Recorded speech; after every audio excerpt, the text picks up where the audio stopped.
12ാം ശമ്പള പരിഷ്കരണ കമ്മീഷനെ നിയമിച്ച് സംസ്ഥാന സർക്കാർ. മുൻ ചീഫ് സെക്രട്ടറി വി.പി. ജോയിയാണ് chairman. Advocate M. Rajagopalan Nair, retired additional secretary Sreelatha Sukumaran എന്നിവരാണ് അംഗങ്ങൾ. 3 മാസത്തിനകം റിപ്പോർട്ട് ലഭ്യമാക്കണമെന്നാവശ്യപ്പെട്ടതായി ധനമന്ത്രി അറിയിച്ചു. സെയ്ഫ് സൈലബ്ദീൻ വിവരങ്ങൾ നൽകും. സെയ്ഫ, ഈ കമ്മീഷനെ നിയമിക്കും എന്നത് ബജറ്റിൽ ഉൾപ്പെടെ ഉറപ്പ് നൽകിയതാണ്, അതുണ്ടായിരിക്കുന്നു. പക്ഷേ 3 മാസത്തിനകം റിപ്പോർട്ട് നൽകണമെന്ന് പറയുമ്പോൾ അതിനു മുൻപ് നിയമസഭാ തെരഞ്ഞെടുപ്പ് വിജ്ഞാപനം വരും, പ്രഖ്യാപനം വരും. അപ്പോൾ ഈ റിപ്പോർട്ട് നൽകുന്നതൊക്കെ തടസ്സപ്പെടാനിടയില്ലേ?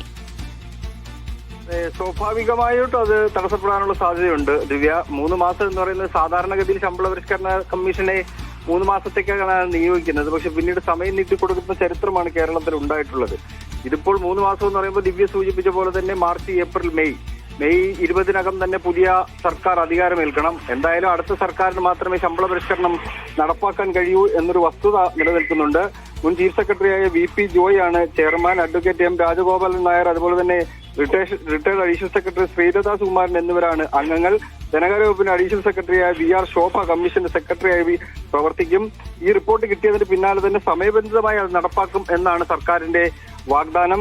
ഇതിന്റെ ടേംസ് ഓഫ് റെഫറൻസ് അത് പിന്നീട് തീരുമാനിച്ച് വിശദമായ ഉത്തരവ് പുറത്തിറക്കുമെന്നാണ് ധനമന്ത്രിയുടെ ഓഫീസ് അറിയിച്ചിരിക്കുന്നത്. ദിവ്യ, ശരി. ശമ്പള പരിഷ്കരണ കമ്മീഷനെ നിയമിച്ചുവെങ്കിലും 3 മാസത്തെ സമയമാണ്. പക്ഷേ അതിനു മുൻപ് തെരഞ്ഞെടുപ്പ് വിജ്ഞാപനം വരും. അപ്പോൾ അടുത്ത സർക്കാരിന് മാത്രമേ ഇപ്പോൾ ശമ്പള പരിഷ്കരണം നടപ്പാക്കാൻ സാധിക്കുകയുള്ളൂ എന്നതാണ് വസ്തുത. സെയ്ഫ് സൈലബ്ദീനാണ് വിവരങ്ങൾ നൽകിയത്.